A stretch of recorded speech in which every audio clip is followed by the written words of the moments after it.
안녕하세요. 12월 23일 수요일 아침입니다. 오늘 이 아침에 함께 묵상할 말씀은 베드로후서 2장 1절에서부터 9절까지 말씀입니다. 제가 읽겠습니다. 그러나 백성 가운데 또한 거짓 선지자들이 일어났었나니 이와 같이 너희 중에도 거짓 선생들이 있으리라. 그들은 멸망하게 할 이단을 가만히 끌어들여 자기들을 사신 주를 부인하고 임박한 명령을 스스로 취하는 자들이라. 여럿이 그들의 호색하는 것을 따르리니 이로 말미암아 진리의 도가 비방을 받을 것이요 그들이 탐심으로써 지어낸 말을 가지고 너희로 이득을 삼으니 그들의 심판은 옛적부터 지체하지 아니하며 그들의 멸망은 잠들지 아니하느니라. 하나님이 범죄한 천사들을 용서하지 아니하시고 지옥에 던져 어두운 구덩이에 두어 심판 때까지 지키게 하셨으며 옛 세상을 용서하지 아니하시고 오직 그를 전파하는 노아와 그 일곱 식구를 보존하시고 경건하지 아니한 자들의 세상에 홍수를 내리셨으며 소돔과 고모라 성을 멸망하기로 정하여 재가 되게 하사 후세에 경건하지 아니할 자들에게 본을 삼으셨으며 무법한 자들의 음란한 행실로 말미암아 고통당하는 의로운 롯을 건지셨으니 이는 이 의인이 그들 중에 거하여 날마다 저 불법한 행실을 보고 들으므로 그 의로운 심령이 상함이라. 주께서 경건한 자는 시험에서 건지실 줄 아시고 불의한 자는 형벌 아래에 두어 심판날까지 지키시며. 아멘. 기독교 교리 중에 오랫동안 그리고 많은 사람들에게 비난받았던 내용 가운데 하나는 바로 예정에 관한 이야기입니다. 창세전에 그리스도 안에서 택하셨다라는 이 내용은 세상 사람들을 둘로 구분지었습니다. 택함 받는 자와 택함 받지 못한 자. 특별히 복음서에서 이런 언급들을 볼 수 있는데 알곡과 가라지, 양과 염소가 바로 그런 표현들입니다. 갈비는 성경에 있는 이런 내용들을 가지고 기독교 5대 교리를 만들었는데 그중 무조건적 선택이라는 교리도 택함받은 자와 택함받지 못한 자에 대해 설명하고 있습니다. 그런데 이 내용에 대한 잘못된 이해는 성도들뿐만 아니라 불신자들에게도 오해의 요소를 만들어냈습니다. 우선 성도들 중에는 내가 예수님을 믿고 교회 안에 머무는 택함받은 자이기에 어떤 식으로 살아도 구원받는다라는 식의 잘못된 신앙관을 갖도록 만들었습니다. 반대로 불신자들에게는 내가 어떻게 해도 이 사실이 변하지 않는다라면 하나님은 과연 공평하신 분인가? 출발부터 다른 나를 만든 이유가 단지 지옥의 불쏘시개로 사용하기 위해서 만든 것이라면 그런 하나님을 왜 믿어야 하는가라는 오해들을 만들어냈습니다. 그런데 여러분, 성경 어디에서도 앞에 말한 성도들이나 불신자들이 주장하는 것과 같은 내용은 없습니다. 대신 예수님은 마태복음 7장에서 그들의 열매로 그들을 알지니 가시나무에서 포도를 또는 엉겅퀴에서 무화과를 따겠느냐라고 하셨습니다. 또한 요한복음에서도 내 안에 거하라 나도 너희 안에 거하리라. 가지가 포도나무에 붙어 있지 아니하면 스스로 열매를 맺을 수 없음 같이 너희도 내 안에 있지 아니하면 그렇게 하리라라고 말씀하셨습니다. 이것은 지금까지 사람들이 생각했던 예정 교리에 대한 이해와 예수님의 말씀이 전혀 다르다라는 것을 보여줍니다. 또한 예수님 안에서 열매 맺는 삶이 택함 받은 자들이라면 이것과 반대인 삶을 사는 사람이 택함 받지 못한 자들임을 쉽게 알 수 있습니다.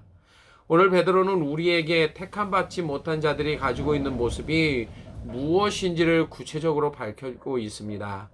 먼저는 자기들을 사신 주를 부인하는 자들입니다.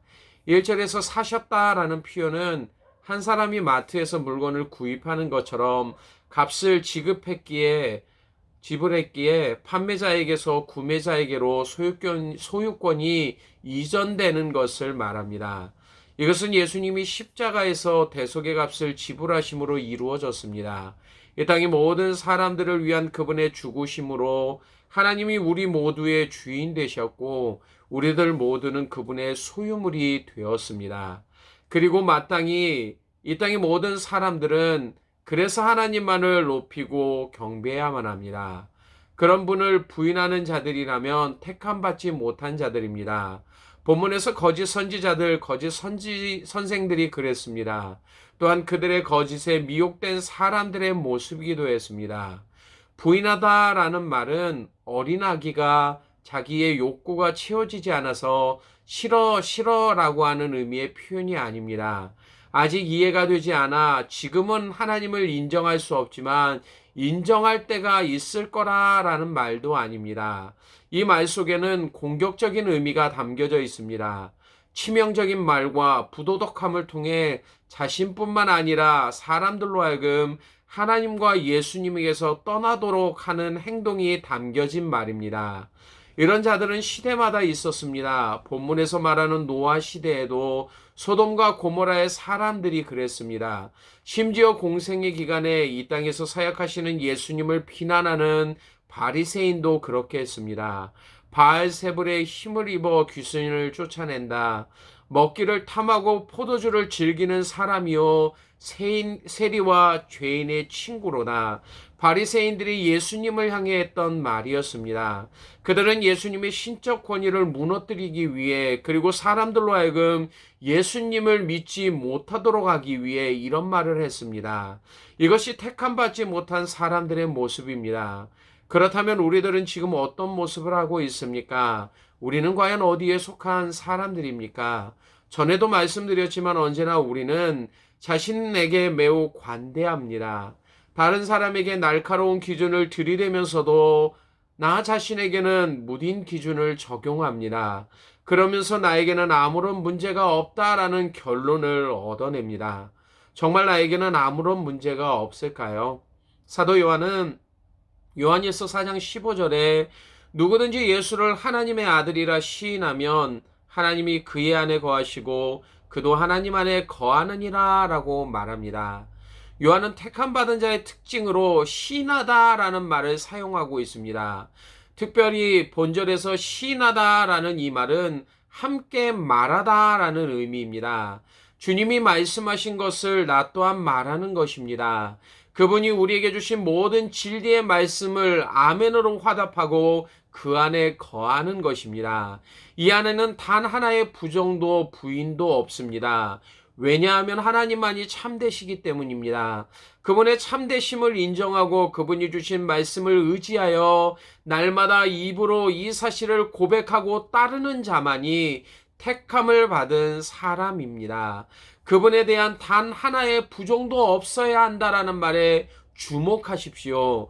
왜냐하면 모든 것을 인정해도 단 하나의 부정이 있다라면 하나님을 인정하지 않는 것이 되기 때문입니다. 이것은 우리들이 쉽게 말하는 그분이 나의 모든 것이 되신다라는 말에도 적용해 볼 수 있습니다. 지금 우리의 삶이 그렇지 않다면 시간이 지나면 그렇게 될 거야 라고 말한다면 우리 모두는 하나님을 부인하는 자들일 뿐입니다. 둘째, 그들은 멸망을 스스로 취하는 자들입니다. 세상의 멸망을 스스로 취하는 자가 어디 있습니까? 인생을 포기한 자가 아닌 이상 그 누구도 그렇게 행동하지 않습니다. 이것이 우리들의 말일 겁니다. 네, 맞습니다. 이 세상에 스스로 멸망을 취하는 사람은 단 한 사람도 없습니다. 그러나 무지함이 원인이 된다라면 이야기는 달라지게 됩니다. 특별히 하나님에 대한 무지가 인간에게 스스로 멸망을 취하도록 만들어버립니다. 앞에서 했던 노아 시대에 대한 대해 좀 더 이야기해 보겠습니다. 노아는 하나님의 말씀을 받았습니다. 이 말씀 안에는 세상의 부패함을 한탄하신 하나님이 물론 온 땅에 사는 것을 멸하시겠다라는 것과 또한 방주를 만들어 노아와 그의 가족들의 생명을 보존하시겠다라는 약속이 담겨 있었습니다. 물론 노아는 혼자만 이것을 알지 않고 이 사실을 사람들에게 말했을 겁니다. 하나님이 세상을 심판하실 것입니다. 곧 있으면 온 땅이 물에 덮여 모두가 죽게 될 것입니다.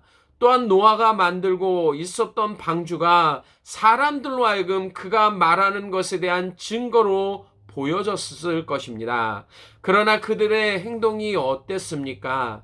예수님은 사람들에게 무화과 나무 비유를 말씀하시면서 노아 시대 사람들이 어떤 모습을 하고 있었는지를 알려주십니다. 마태복음 24장 38절 39절에 홍수전에 노아가 방주에 들어가던 날까지 사람들이 먹고 마시고 장가들고 시집가고 있으면서 홍수가 나서 그들을 다 멸하기까지 깨닫지 못하였으니 그들은 하나님에 대한 무지함 때문에 멸망에 가까워졌지만 깨닫지 못한 채 스스로 멸망을 취해버렸습니다. 오늘 말씀 6절에서 말하는 소돔과 고모라 경우는 어떻습니까? 롯은 자신의 두 딸과 결혼하게 될 사이들에게 하나님이 이 성을 멸하실 터이니 너희는 일어나 이곳을 떠나라 라고 말했습니다. 그러나 그들의 반응이 무엇입니까? 롯의 이 말을 듣고 그들은 농담으로 여겼다라고 성경은 표현합니다. 결국 그들은 소돔과 고모라가 멸망할 때 그곳에서 함께 멸망을 받게 됩니다. 하나님에 대한 무지함으로 나타났던 결과였습니다. 그런데 베드로는 오늘 말씀에서 마지막 때 택함 받지 못한 사람들의 상태에 대해서 9절에 이렇게 말하고 있습니다.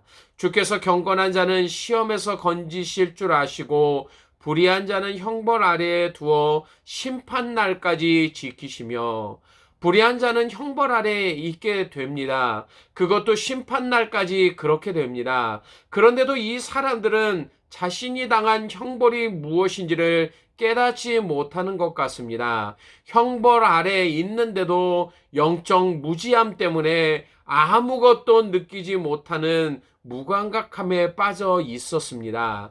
이것이 임박할 멸망을 스스로 취하는 자들이 갖는 모습입니다.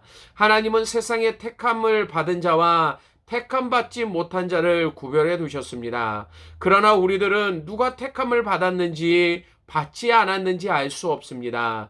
왜냐하면 이 일은 하나님이 하시는 일이기 때문입니다. 그러나 우리는 자신이 맺고 있는 열매를 통해 내가 어떠한 사람인지 알 수 있습니다. 하나님을 부인하십니까? 무지함 때문에 스스로 임박한 멸망을 취하고 있습니까? 만약 우리가 이 안에 속해 있다라면 시간이 없습니다. 회개함으로 주님의 긍휼하심을 구해야만 합니다. 주님의 다시 오심이 가까워졌습니다. 그때는 돌이키고 싶어도 돌이킬 수 없게 됩니다. 이미 때는 늦어버렸기 때문입니다.